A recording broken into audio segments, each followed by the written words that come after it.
7 states, 7 ambassadors. come and check out the excitement at Victoria with me. I'm coming your way. I'll see you in New South Wales. Wait, you'll see me in New South Wales.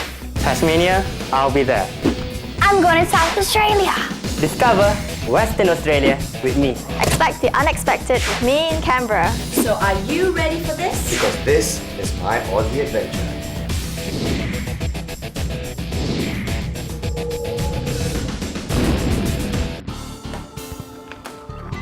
Woo! Hey, and welcome to my Aussie Adventure. And here we are in Australia's capital, Canberra. That's right, Canberra is a city in the park where there's a few, or rather an array of discoveries, sights, sounds and beautiful activities that changes along the way. Very good. And also we're going to introduce to you our next Aussie ambassador. She's small, she's cute, she's petite, but petite to be happy now. Like they say, good things come in small packages, and Pamela, our Aussie ambassador for Canberra, is no exception. Hah? Mengapa? Tak percaya kah? Here she is in the flesh. There she is. Oh, there you are. There she is. So tiny, cannot see her. That's why. So, why do people call you kecil-kecil cili api? Because I'm so tiny, so people think I'm a pushover. But wait till you see this episode. Good stuff. There you have it, Pamela Gay. Jeng, jeng, jeng. All right, you ready for your first adventure? Yes, I am. Very good. Let's go. Oh, I forgot to grab you. Australia's capital, Canberra, lies in the northeastern quarter of the Australian Capital Territory and is truly a reflection of Aussie culture, beautifully planned and landscaped amidst spectacular mountains, forests and valleys. The site of Canberra was selected as the nation's capital in 1908 as a compromise between age-old rivals Sydney and Melbourne, Australia's two largest cities.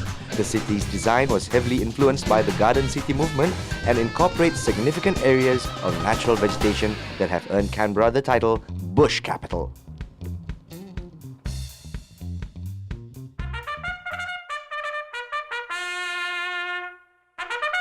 Right opposite the Parliament House here in Canberra sits the Australian War Memorial, where we pay respects to the Australian dead. That's right. So Pam, you are going to be truly in for a great experience here, because we are going to have a tour at one of the world's most finest museums. The War Memorial commemorates the commitment and sacrifice of Australians at war, and the museum is truly Australia's pride.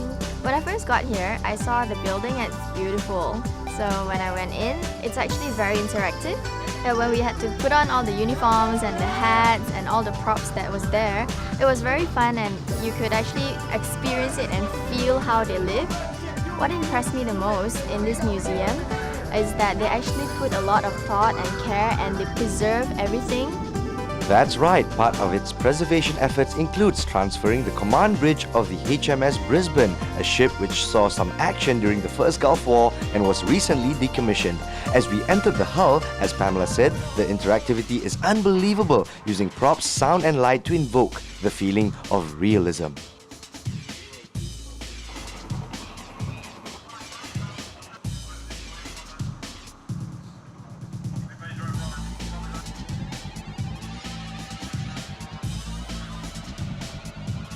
Now, this is an actual reenactment of an insertion for Australian troops in Vietnam, where they entered a hot zone. It's actually a danger zone where when they actually landed, bullets came in whizzing from all sides from Viet Cong troops. Whoa! That's right, it's amazing being here. They use new media technology to create this amazing sound and light show. It's just... Yeah, and you can feel the wind in your hair, and you can practically feel the bullets shooting down at you. Yeah, we were going like this. Scary. Yeah. And the footage that you see behind and all around us, it is actual footage from the Vietnam War. Original, I tell you. Jangan main-main. Wow.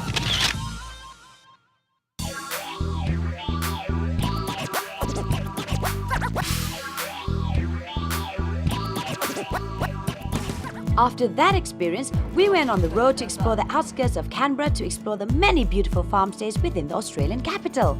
Righto, Daphne, we paid a visit to Red Brow Garden to meet its lively and passionate owners, David and Elizabeth Judge, just 30 minutes away from Canberra. This colourful award-winning homestay with its 10-hectare garden and tranquil bed and breakfast is located in the midst of scenic farmland and native forests. Simply a stunning place to relax and unwind. Red Brow Garden is the perfect place to escape from your busy schedule and simply luxuriate in your private lakeview room with full amenities. The rooms have been built with love as the owners themselves put brick and mortar together to create such a homely environment. The The establishment also caters to big crowds, with entire families able to enjoy its facilities, and the common room can be used as a gathering point from which guests can plan their itineraries, as there are many activities on the farm for you to experience and enjoy. Some of those activities include a visit to its free-range farm, and our Aussie ambassador was amazed at the friendly chickens just waiting to be picked up. A great place for children to learn interactively about farm animals and for families to have good quality time together.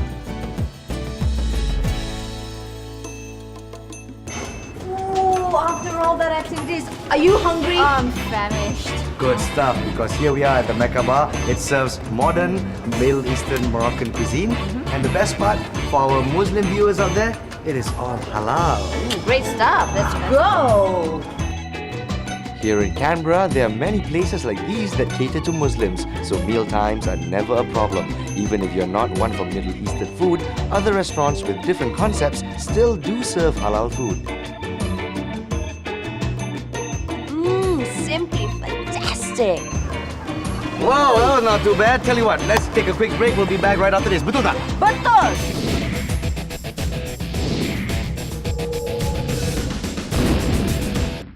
Welcome back to My Aussie Adventure, and the girls have decided it's time for shopping. Okay, finally here at Canberra Centre, That's where right. we will be going shopping. Yes, we are gonna go shopping. Now there is over 100 new stores. She's really impatient. 100 new stores in this new building, newly renovated, and I know she's very, very impatient because she's dragging me. So we're gonna shop now. Bye. Canberra Centre is located on Bunda Street in the central business district of Canberra. It is a world-class shopping facility with the latest in fashion, as Daphne and Pamela found out, much to their delight. Women. Hey, be nice, Nas. Plus, Pamela and I didn't spend that much. Well, relatively speaking, of course. Yeah, right. Hey, but still, for the benefit of viewers, there are some great bargains to be found. And if you time your shopping to coincide with the end of season sales, you'll be one happy shopper. The fashion and styles vary, of course, from sedate and functional to wild and funky.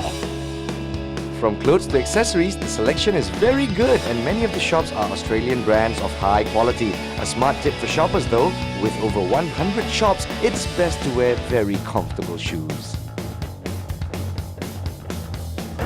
Now, even when you shop, you have to be eco-friendly. So what you have to do is bring a big, big bag. You don't have to use the plastic bags at all. Just stuff all your shopping in one huge bag. And this is another tip. So all those husbands out there, they won't know, right? Yeah. Ready to shop for more? Let's go.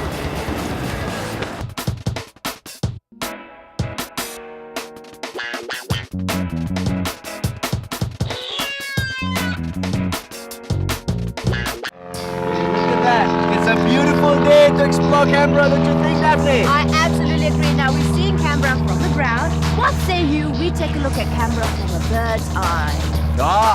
Pamela, today we shall explore the capital of Australia up in the sky. Are you ready? Yeah, let's go. We met with our friendly chief pilot, Miss Christine Farrell of Aquila Helicopters, who quickly settled us in and gave us a quick brief on our flight plan. I've never been on a helicopter before, so when I saw that it was included in my itinerary, I was like, wow, that's cool. I would love to go on a helicopter. It's a beautiful helicopter, and when we first took off, it went nose down, and it was like, okay, butterflies. And then, well, it was very smooth. She was a great pilot. We flew all over Canberra City.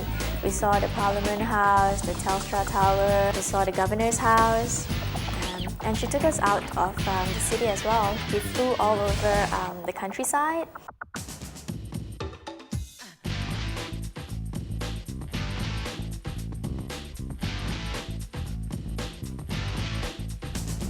From a bird's eye view, you can see that Canberra is a very well-planned city. You'd see that it's actually built in a spiral, and it was wonderful. It was breathtaking. Australia is very beautiful. I didn't expect to see such a beautiful side of Australia, of Canberra, and I think I was very impressed.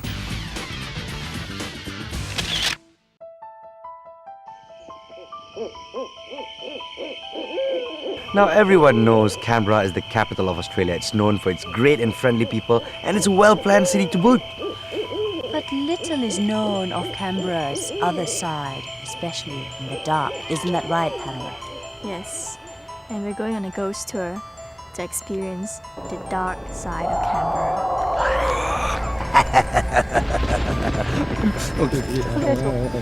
Good evening and welcome to the Weird Canberra Ghost and History Tour. You must be Tim the Yowie, man. Nice to meet you. On the ghost tour, remember it's a weird ghost and history, so it's unusual history. Tonight you're going to expect the unexpected.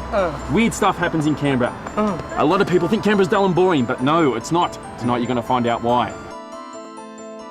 When I found out that Canberra, being a new city, has a darker side, a more sinister, you'd say, with ghosts and everything, I thought, hey, you know, this city actually has a little bit of character. Tim gave us props at Blundell Cottage, Canberra's most haunted house, to enhance our experience. A lot of psychics have told me that perhaps Florrie, when she died, she had a necklace, her favourite necklace around her neck, and she died with that on. And perhaps this is her way of communicating to others through her necklace. 1892, in this room here, behind this very window, young Florrie Blundell, aged just 16, she's died of the burns that she's sustained. And this is where the smell comes in. Well, I couldn't smell it, but eventually, word did say that they did, so it was a little bit spooky. As we were leaving the cottage, Tim told us that he wanted to show us something.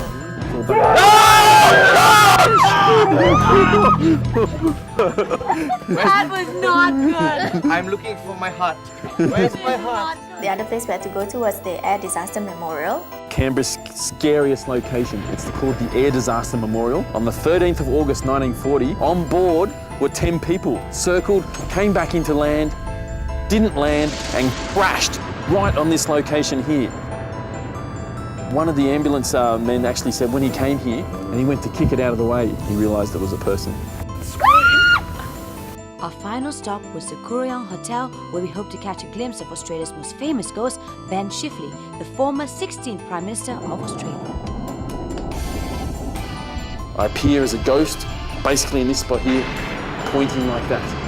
At first, when I found out about the tour, it was scary.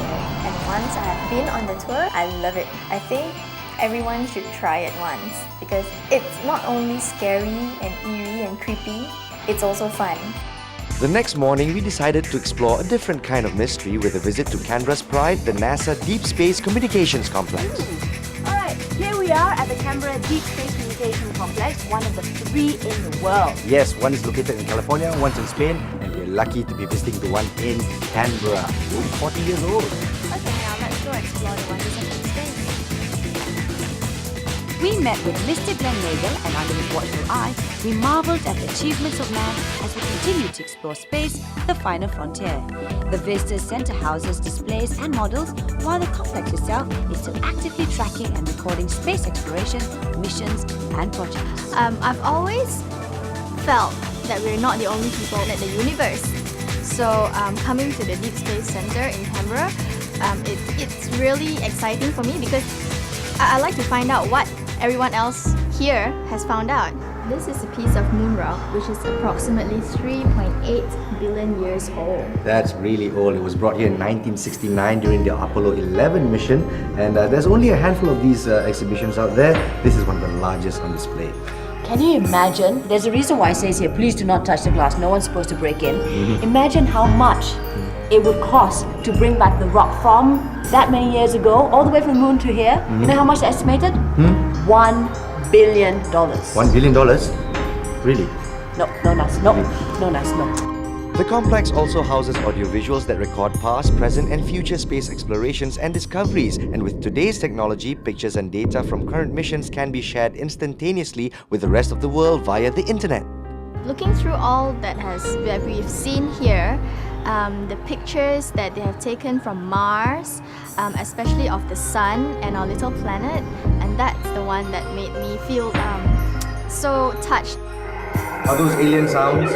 Not alien sounds, this is from the Cassini spacecraft out at Saturn. And what it's doing is measuring changes in Saturn's magnetic field. And you'll hear little chirps and beeps in there. That's the sound of lightning in Saturn's atmosphere. And another sound level right below that, a strumming noise, which is the sound of Saturn's auroras. The same way as we have auroras at the North and South Pole, so does Saturn. What? And they create sound, yeah, these auroras? Creates these amazing electronic sounds. Yeah. If you do the same experiment out at Jupiter, it actually sounds like whales singing. Well, these antennas can pick up tiny little signals from a long, long way away. To give you some idea, our most distant spacecraft right now is Voyager 1. It sends back signals to us, which reach us at 1/20 billionth the amount of power with a watt battery. Oh, It literally is a whisper in space. that's amazing. And that is the reason why all mobile phones should be switched off before entering this communication complex. We don't want to disturb communications. Confuses the dishes. Wow, what an eye-opener, yeah? And of course, I'm also glad that we Malaysians have also sent our own man into space. Yes, kudos, kudos. And speaking of space, Yeah. there's space in my tummy. Really? I'm hungry. Okay, let's go have something. We'll be right back after this.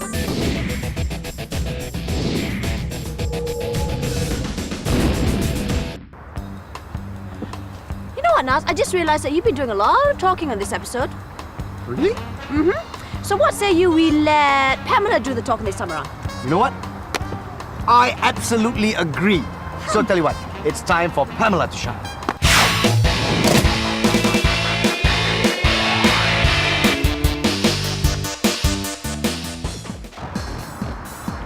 Hi everyone, I'm Pamela and today we'll be visiting Canberra Glassworks. Built and funded by the ACT government, Canberra Glassworks is dedicated to contemporary glass art.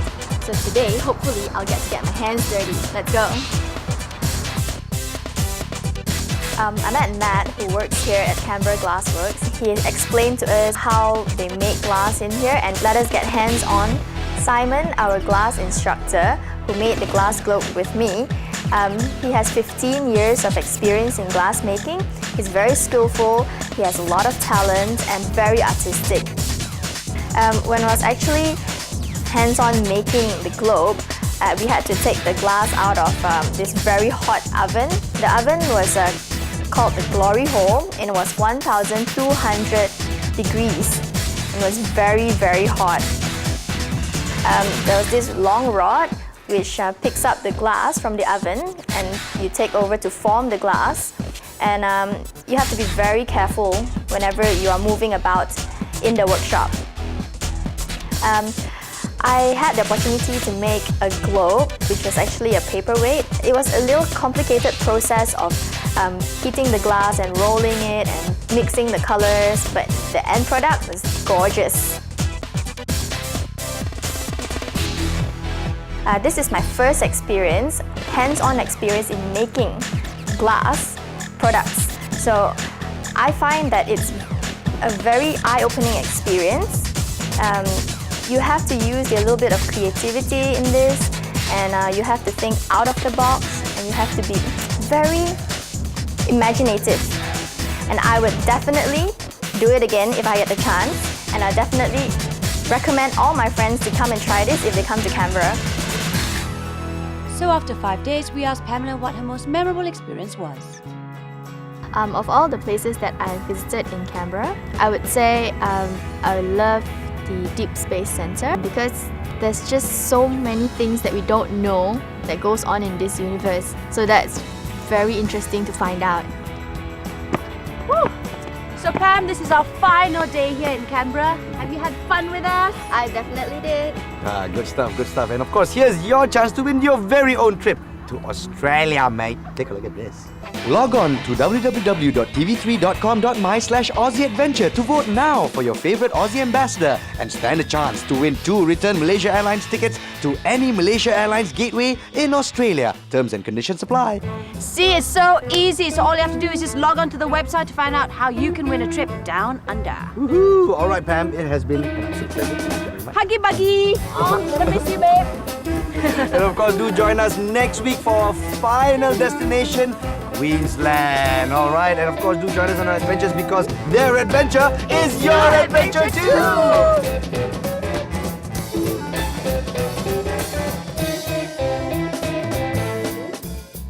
Aya, what she here? She's here. Sure. Next adventure. Why say? What say? Why say? What say? Who say?